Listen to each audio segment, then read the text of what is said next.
للوفاء وقفة يتوقف فيها الزمن معه كي يسجل بمداد الوفاء والتقدير والاحترام لفارس هذا المقام الحاضر بحروفه وأشعاره ورواياته التي امتلكت أحاسيسنا ورهنت أذواقنا وصارت من احتياجاتنا اليومية كحاجتنا للماء والغذاء والدواء. في هذا المقام الذي تتنفس رئاتاه هوى عمر رمضان وترسم حروفه لوحات الأدب والفن في رحلة عبرت التاريخ وتركت أثرها وشواهدها وعطرها الفواح على الصفحات المكتوبة والأشرطة المسجلة وبين أرفف المكتبات المقروءة والمسموعة والمرئية، مسيرة أثرت الحالة الفنية بامتياز صال خلالها أستاذنا وجال على هامش التاريخ وخطى بخطواته الواثقة على فيحاء النجع لبسط معانيه وعاداته وتقاليده وإبراز الجوانب المضيئة في حياة البداوة البسيطة وغير المعقدة والتي لم تطلها تزاويق الزيف وإسفاف الوهم الذي يسمونه زورا تحضرا.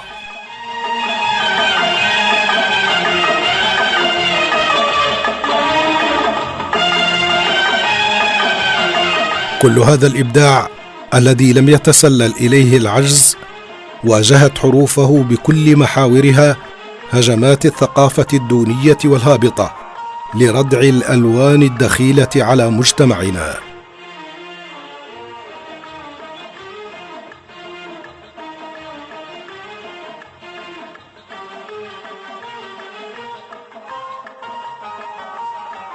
اليوم نحتفي برصيد رائع من شتى أنواع الإبداع والثقافة ونميز شخصية عظيمة ميزت نفسها بكم هائل من العطاء اللامحدود عبر سنين مضت وسنين نتمناها أن تطول بعمر مبدعنا وتفيض بعطاء كلماته وأبياته الشعرية وأن يتحفنا من مخزون مخلاته المصنوعة من الشعر والمليئة بالشعر والتراث. اليوم تحتفي الدار بفارسها وجلمودها لتعترف له بأستاذيته وإبداعه ولتقدم له أسمى آيات التقدير والعرفان والشكر، فكل كريمة لا بد أن تلقى كريما شاكرا.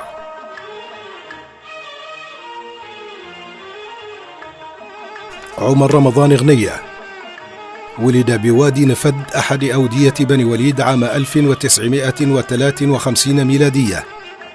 تعلم في سن مبكرة من حياته القرآن الكريم في زوايا وكتاتيب بني وليد، ثم التحق بمعهد القراءات بمدينة البيضاء وتخرج منه عام 1976 ميلادية.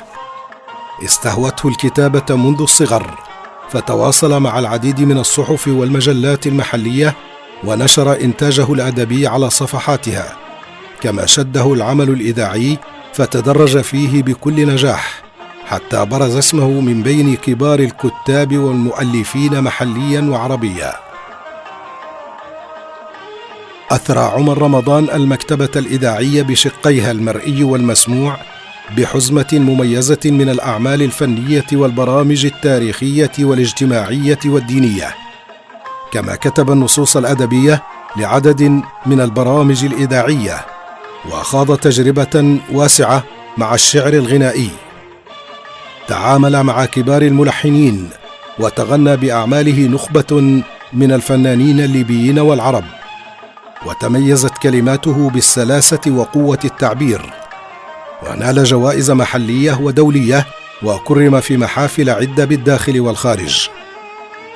تولى عمر رمضان عدة مناصب إدارية نذكر منها: أميناً للإعلام والثقافة بمدينة سرت، أميناً مكلفاً لقطاع العدل بمدينة سرت، مديراً لإذاعة سرت المحلية، مديراً لإذاعة الجماهيرية بسرت، مديراً لشركة إعادة البث بمدينة سرت، مديراً لإدارة البرامج بإذاعة الجماهيرية.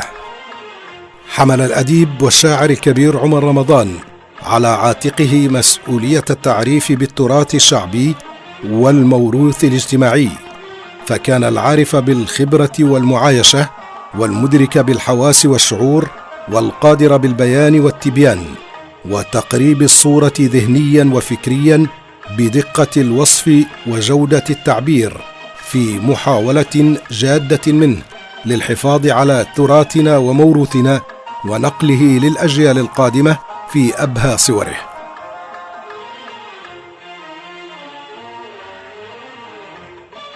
كتب الأستاذ عمر رمضان وهو الروائي والقاص في مجال السرد القصصي، مازجا تراثنا الشعبي بالكثير من رواياته، وذلك لقناعته بأن الأسلوب القصصي هو أضمن وأفضل وأقرب وسيلة لنقل التراث في أروع صوره. كما كتب روايات عن التاريخ بأسلوب مبتكر، وقد تفرد حد الإبداع في هذا الأسلوب، كما تفرد بكتابات روائية استشرافية اطلع فيها بأسلوب العارف لسلوك الجماعات البشرية والمدرك الفاهم للتاريخ الإنساني ككل والعربي بشكل خاص لما قد يؤول إليه الحال، وبهمة عالية وإصرار الواثق وعزيمة القادر. ومن روايات عمر رمضان الإبداعية: السيرة الهلالية، نقارش، الليل والمزمار، أشباح الحرف، زهرة الياس، لسان البحر، أم السرايا، أطلال، عزف منفرد، هروب، وبقايا سؤال. ولعمر رمضان في رحلته الإبداعية الطويلة تجربة مميزة في إعداد البرامج للإذاعتين المرئية والمسموعة، وكتابة النصوص الأدبية لبرامج كثيرة لمؤلفين آخرين.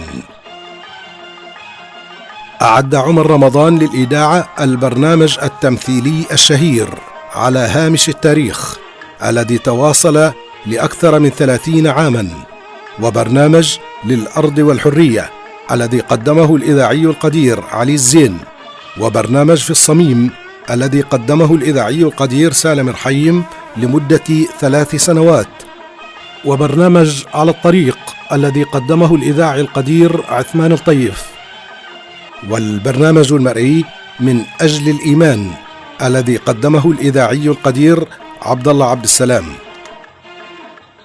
وكتب عمر رمضان المادة الكلامية لبرنامج النجع التراثي الشهير لأكثر من 35 عاماً، وأعد النصوص الأدبية لعدد من البرامج الأخرى نذكر منها تفاكيرهم، من ديوان الوطن، المزن، المرحول، وعدد من حلقات سلسلة الجافلة التراثية. وتميز عمر رمضان في مجال آخر من مجالات الفنون والإبداع، وهو كتابة المسلسلات المرئية والمسموعة والمنوعات الخفيفة التي كانت تقدم على مائدة الإفطار خلال شهر رمضان المبارك. نذكر منها في المرئية مسلسل من أوراق الوراق، مسلسل مقامات الحرمداني، مسلسل خبز المدينة، ومسلسل المردومة. وللمسموعة مسلسل طبل صلاح، مسلسل الوجه الآخر، مسلسل حكايات من الوادي، مسلسل النص بعد المداولة، مسلسل أيام وأيام، مسلسل بعد السلام كلام، ومنوعتين رمضانيتين هما الباهي باهي والله يمسيكم بالخير. وفي جانب الأعمال الفنية الغنائية ساهم عمر رمضان في إثراء المكتبة الليبية والعربية بمئات الأعمال الوطنية والاجتماعية والعاطفية التي صاغ ألحانها كبار الملحنين وتغنى بها عدد من الفنانين الليبيين والعرب. نذكر من الملحنين الموسيقار الراحل محمد حسن، الفنان الراحل نور الدين المهدي، الفنان إبراهيم فهمي، الفنان الراحل عبد المجيد حقيق، الفنان الراحل كاظم نديم، الفنان محمد مرشان، الفنان عطية محمد، الفنان أحمد حلمي، الفنان خليفة الزليتني، الفنان فرج الفاضلي، الفنان رمضان كازوز، الفنان الشريف محمد وغيرهم. ومن الفنانين العرب الذين تغنوا بكلمات عمر رمضان الفنانة الراحلة ذكرى محمد، الفنان الراحل مصطفى نصري، الفنانة غادة رجب، الفنان إلياس كرم، الفنانة ليلى علي، الفنانة عليا بالعيد، الفنانة أصالة نصري، الفنانة سامية كنعان، الفنانة أمل عرفة وغيرهم، بالإضافة إلى عدد كبير من الفنانين المحليين الذين أدوا أعمالا كتبها عمر رمضان لا يتسع الوقت لذكرهم جميعا. تبنى الأستاذ عمر رمضان عبر صفحته الشخصية على الفيسبوك فكرة التعريف بأعلام ورواد الفن بكل أنواعه ومسمياته من فنانين وملحنين وأدباء وشعراء وكتاب ومفكرين ومثقفين، وثق أسماءهم ومجالات إبداعهم وعرف بهم، فكان المنصف في زمن الجحود والموثق في غياب التوثيق، حتى صارت صفحته الشخصية مرجعا موثوقا لكل باحث ودارس أراد الظفر بما قد لا يظفر به في المراجع والبحوث الأخرى. وفي مجال التحليل وبيان المعنى وإظهار الصورة الشعرية وتفجير كوامن النصوص المقتضبة شعورا ومغزى وتطرقا للتحليل النفسي للكاتب، تناول عمر رمضان العديد من النصوص الشعرية القديمة والحديثة لفحول الشعر القدامى والمعاصرين، كما التفت لبعض النصوص لكتاب مبتدئين رأى فيهم نواة صالحة يبنى عليها في أركان الشعر المعاصر في لمسة كريمة منه لتشجيعهم والدفع بهم لمعترك المبادرة وإظهار الذات.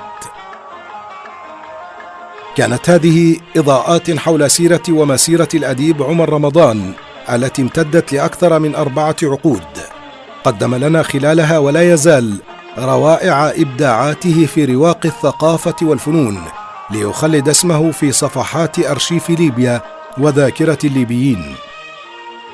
اليوم وبعد هذه الرحلة الطويلة التي قطعها عمر رمضان والتي كابد خلالها التعب والسهر والغربة والإجهاد وعمدها بالعرق والدموع ونحت بأظافره في جدار الوطن لينقش بمداد قلبه وبحبر قلمه المخضب بالحناء وبريشته الزاهية الألوان لوحة ساحرة أخاذة حملت كل أنواع الفنون وكل مجالات الثقافة.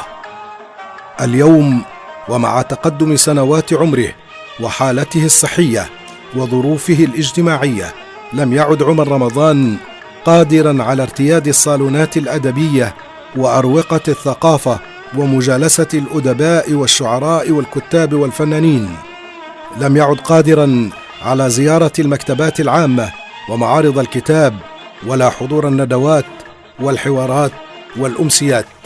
اليوم يكتفي الأستاذ عمر رمضان بتفقد مكتبته داخل منزله، يتجول بين أرففها، يطلع ويراجع ويلخص وينشر عبر صفحته الشخصية متى سمحت حالته الصحية. ختاما نقول لعمر رمضان: يا صانع البهجة في السنين العجاف، يا ناقش الحرف الأنيق في جوف النص المتأنق، أنت من أجمل الأشياء وأغناها وأثمنها وأثراها، غير النفط والإمارة وفلل حي الأحياء الراقية. أنت يا عمر من العظماء الذين أضاءوا سماء الدنيا شعرا ونثرا وسردا، وعاشوا في معاناة، فالكتابة معاناة، والكتابة إليك وعنك ليست بالأمر الهين. ففي وجعك يا عمر توشحت القصائد بالسواد، وتخلت القافية عن زينتها، وارتدت لحافا أسود. من وجعك يا عمر توسد عجز البيت الحجر، وبحث الصدر عن ذاكرة تأويه يشكو لها أوجاع صاحبه. تلون بحر سرت والغبين وبورجيلة بالفجيعة حزنا على وجع سادن القريض. يا عمر أنت عملة ثمينة نادرة الوجود، وغير قابلة للمضاربة ولا للتعدين ولا للانهيار ولا لإعادة التدوير.